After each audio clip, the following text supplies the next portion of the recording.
pandemia hizo un clic desde todo punto de vista. Nos puso en evidencia qué mal que estamos. Rato tu teléfono, bajate una aplicación para medir la radiación donde estás, nos está friendo literalmente. Rocky, venimos al tercer bloque de esta charla muy interesante que venimos teniendo y que vamos a tener en varias ocasiones, tratando de pensar la medicina estética y plástica desde otro lado. Y antes de tal vez meternos como en ver las operaciones que hay hoy en día, los avances de la ciencia, un montón de cosas que vamos a charlar, me interesó mucho lo que me planteaste, que primero querías que charláramos un poco del rol de la medicina en la sociedad. Yo una de las cosas que siempre vemos, bueno, nosotros hemos tenido largas conversaciones de esto, que el mundo cambió estructuralmente en los últimos 2, 3 años en todos sus ámbitos. La forma de trabajar, la forma de relacionarse, la forma de conectarse. Estos días justo estamos viendo que salieron las pantallas de realidad aumentada y que está todo el mundo con cascos en la calle haciendo cosas. Y en esa revolución digital y que nos está aislando un poco a los humanos, aparece la ciencia con un rol preponderante, donde vemos que desde hay puntos de, no sé, falsos gurús que te dicen que tenés que no comer por no sé cuántos días para sentirte bien, hasta personas que te dicen que una cuestión médica es una cuestión de segunditos. Digo, primero me gustaría arrancar con cuál es tu visión del mundo de hoy, porque esto que me quedé con algo que charlamos y que vimos en los episodios anteriores es, hoy todos estamos a un minuto de googlear algo y creemos que eso nos da cierta información sin ningún tipo de conocimiento al respecto. Entonces, ¿cómo ves hoy el rol de la medicina y especialmente el tema de las cirugías estéticas en la sociedad moderna? ¿Cuál es tu visión de eso? La medicina en el mundo está en crisis, o sea, está pasando por un momento de gran cambio cuando vos estás cambiando de alguna forma de época, estás cambiando todo, o sea, es como que estás reevaluando cuáles son las bases morales, éticas, los valores, o sea, y a partir de ahí volver. Y en este proceso, como bien decías, la tecnología está creciendo de manera agigantada, a pasos agigantados, está desbordando al ser humano y está desbordando en todo sentido, tanto al profesional como al que nos consume, o sea, al paciente. Entonces, en ese desorden, ¿sí? La tecnología nos muestra una imagen falsa de lo que nosotros creemos que es simple, o sea, hace que las personas comunes crean que googleando, como bien decís vos, puedan resolver cualquier tema de salud, hace que los médicos pierdan credibilidad producto de esto, y entonces en este cambio, de alguna forma, tenemos que replantearnos todo respecto a, che, ¿qué es lo que necesitamos como seres humanos? No lo que queremos, porque lo que queremos, ya sabemos que uno puede querer cualquier cosa y eso es ilimitado, y bueno, el punto es, ¿qué es lo que necesitamos como sociedad? En realidad, la pandemia, ¿sí? Y el manejo de la pandemia hizo un clic desde todo punto de vista, a todos, ¿sí? No voy a hablar de pandemia ni para nada, pero simplemente quiero decir que desde ese momento los médicos empezamos a ser mucho más conscientes de la importancia que tenemos a nivel social, cosa que veníamos siendo bastante bastardeados. Los pacientes tomaron conciencia de lo importante que es la salud para una persona, o sea, para ellos mismos. Entonces se le dio un valor que se estaba perdiendo. Y al mismo tiempo nos puso en evidencia qué mal que estamos, o sea, cuántas deficiencias hay a nivel mundial, o sea, en lugares de primer nivel o en lugares como el nuestro que está mucho más deteriorado. Entonces, eso hace que vos replantees mucho y digas, che, pará, ¿qué clase de medicina es la que yo necesito para una sociedad actual, para la sociedad moderna? ¿Desde qué lugar tenemos que ejercer la medicina? Entonces ahí empezás a darte cuenta que la pandemia dejó de lado, ¿sí? O sea, nos igualó a todos en cuanto al problema, pero ahí empezamos a notar que aquellos con menos recursos empezaron a ser menos favorecidos desde el punto de vista de la atención, aquellos con más recursos de repente un poco más favorecidos. El resultado final terminó siendo igual para todos, pero en definitiva te replanteas y dices, che, ¿estamos dando una buena medicina? ¿O qué es la buena medicina? ¿Entendés? O sea, ¿qué entendemos por una salud perfecta o una salud integral o una salud adecuada? Y acá voy a dar mi opinión, ¿sí? Esto es totalmente personal. En realidad tenemos que volver al origen. O sea, tenemos que empezar a entender que nosotros de alguna forma somos lo que comemos, somos lo que hacemos, somos en base a nuestras costumbres y nuestros hábitos. De hecho, hay un montón de estudios y profesionales de hace muchísimos años que definen esto muy claramente y donde hay estadísticas y te dicen estudios científicos serios en Londres y en otras partes del mundo que te muestran, dicen, mirá, el 90 y pico por ciento de las enfermedades son autoinfligidas, o sea, son producto de o la suma de un montón de factores personales, de decisiones personales, de malos hábitos que llevan a enfermarte. Entonces tenemos que empezar a pensar definitivamente, de manera mucho más preventiva, porque de esa forma nosotros al tener un cuerpo más sano, al tener una alimentación más sana, una mentalidad más sana, o sea, realmente darnos el tiempo para descansar, para poder meditar si te gustaría, etcétera. El punto es darte un tiempo para vos, reflexionar sobre lo que hacer lo que te gusta, ser feliz en la actividad que estás desarrollando, desarrollarla sin restricciones o con el mínimo de restricciones, que nadie te imponga absolutamente nada, sino que haya reglas de juego, pero que vos tengas libertad de acción. Entonces, cuando vos trabajás o vivís en esa clase de condiciones que te permite tu ciudad, tu país, etcétera, para poder desarrollarte, vos terminás siendo una persona mucho más íntegra y no te haces tanto rollo por cosas que no tienen ningún sentido. Y entonces ahí es donde las enfermedades que pueden aparecer igual, ¿sí? Por lo menos no tienen tanto protagonismo, no hacen tanto daño o no son tan agresivas, ¿sí? No. A esto, por supuesto, lo que tenés que sumar, que bueno, que el sol está radiando mucho más de lo que esperamos, que el mismo ser humano ha creado un montón de condiciones del ambiente que hacen que nos atraviesen diferentes tipos de tecnologías, el 5G, por ejemplo. A ver, es una radiación que nos está friendo literalmente, si estamos muy cercanos a esa tecnología, parte de nuestro cuerpo. Entonces, todavía no sabemos el alcance real del daño real que puede causar. Pero que hacen daño, hacen daño. Agarrá tu teléfono, bajate una aplicación para medir la radiación donde estás y te vas a dar cuenta cuánto irradia un electrodoméstico, cuánto irradia una antena, y te vas a dar cuenta que hay ambientes que están muy contaminados desde el punto de vista de la radiación. Y todo eso afecta a la salud. Claro. La mala alimentación, la no nutrición adecuada, todo eso afecta a nuestra salud. Entonces, esos malos hábitos nos van llevando a que hoy personas muy jóvenes tengan enfermedades crónicas o enfermedades que antes no aparecían. Entonces, todas esas enfermedades degenerativas suceden por algo, porque algo está cambiando en nuestros hábitos. Puede haber información genética que la desencadene, sí, claro, pero lo que nos rodea es lo que hace que se despierten las enfermedades en general. Entonces, este concepto es el que de alguna manera ha hecho que hoy la sociedad esté en crisis respecto a la salud y el mundo está en crisis. Entonces, hoy no es cuestión de tener mucha guita para poder decir, bueno, pongo todos los recursos y tengo todos los estudios de diagnósticos necesarios para yo poder... Pará. Si antes de llegar a ese punto vos cambiaras desde el punto de vista de la educación desde muy temprana edad, de cómo debes alimentarte, qué clase de vida debes tener, o sea, empezás a enseñar a las personas desde que son chiquitos a cómo vivir saludablemente, probablemente tengas una sociedad en el futuro, sí, mucho más sana que esta, con menos gastos de recursos, mucho más armónica. No quiere decir que no tenés que tener los recursos y disponibles y accesible para todo el mundo y que cada uno pague por lo suyo en la medida que su bolsillo le permita. Pero el punto es, donde estamos hoy, estamos en crisis, porque hoy tenés todas las opciones, todas las variantes, pero no está funcionando adecuadamente.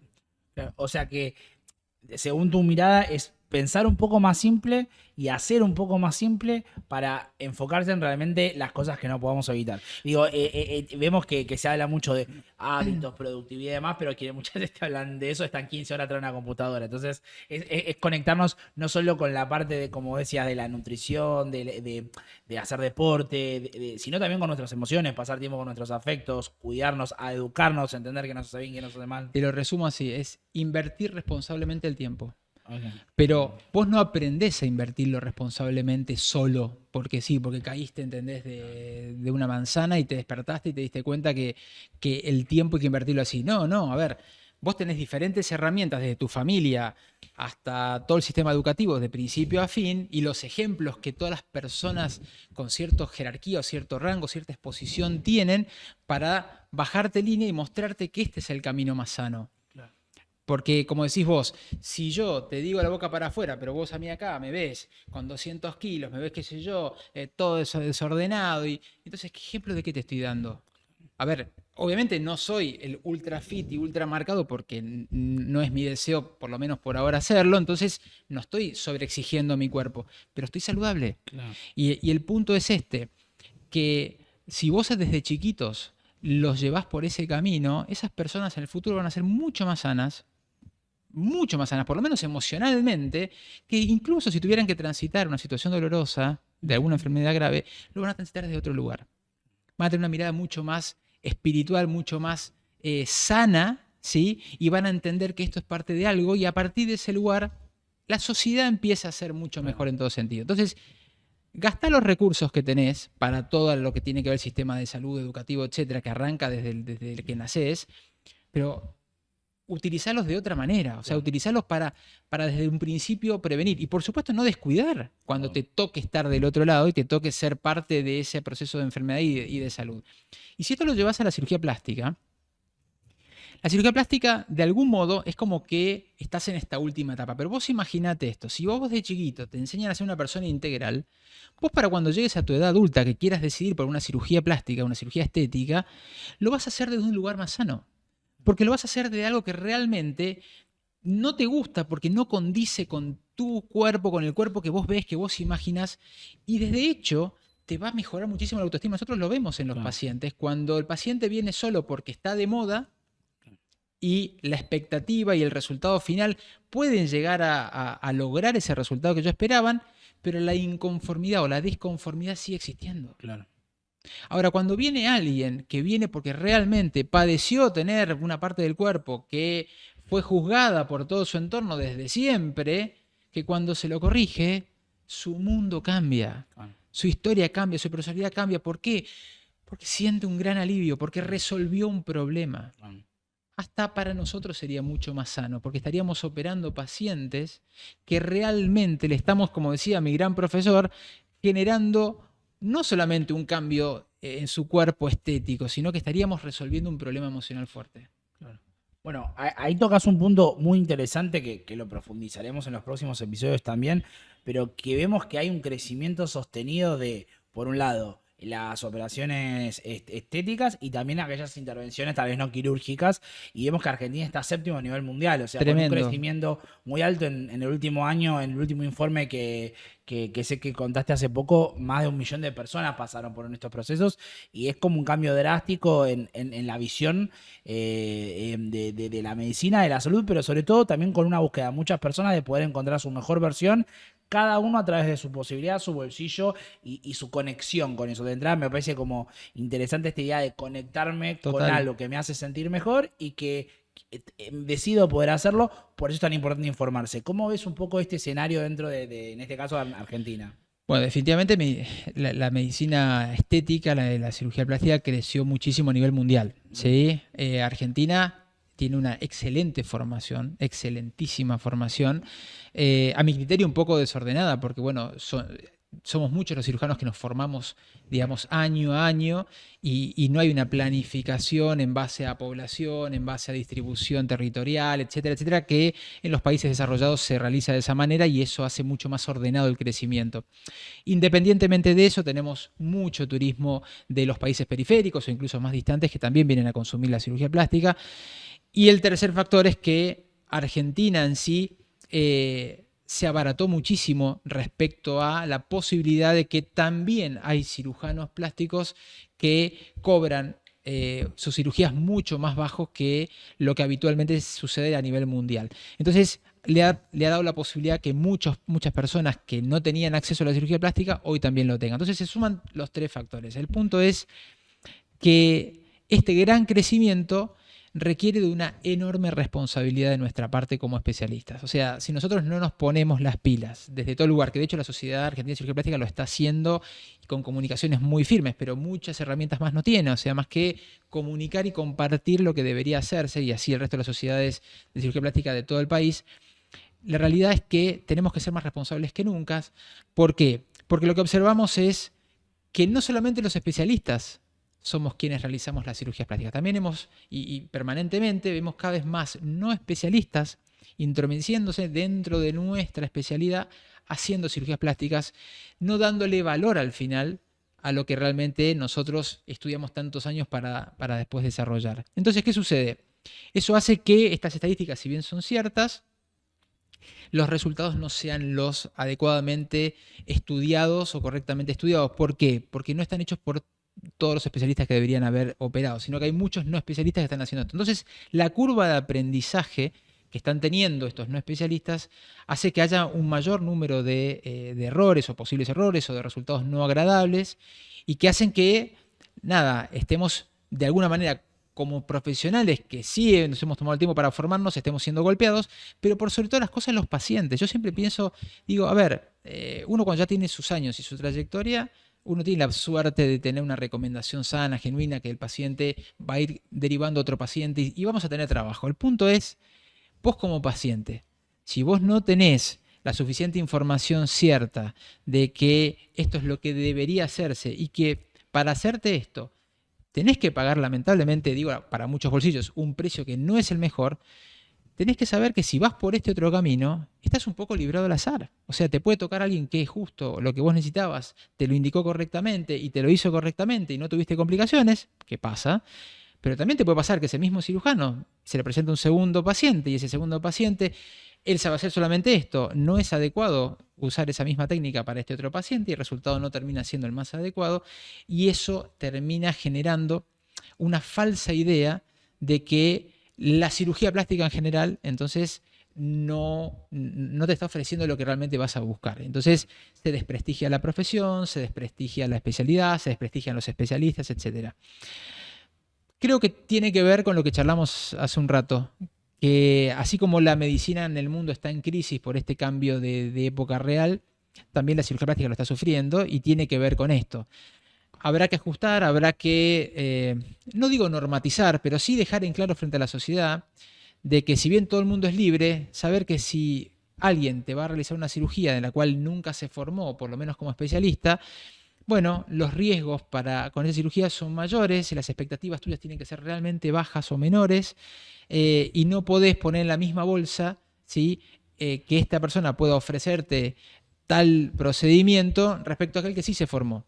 Esto no quita a que después el cuerpo humano es el cuerpo humano. Y ya sabemos que la interacción entre lo que el cirujano haga en el quirófano, lo que tu cuerpo responda y el resultado final, hay un pequeño bache, ¿sí? Donde todos los pacientes haciendo exactamente lo mismo puede llegar a haber modificaciones.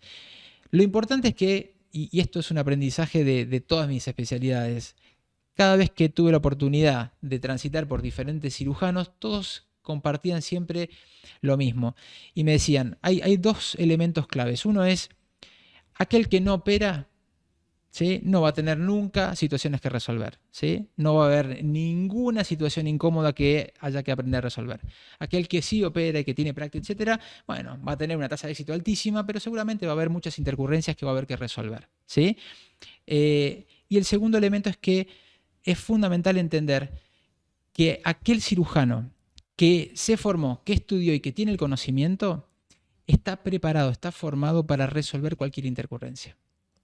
Mientras que aquel que no es su especialidad, que no conoce, que no tiene la experiencia, que no tiene la formación y el conocimiento, si aparece una intercurrencia, no tiene el conocimiento. Entonces, las opciones de soluciones que te puede brindar van a ser probablemente todas equivocadas.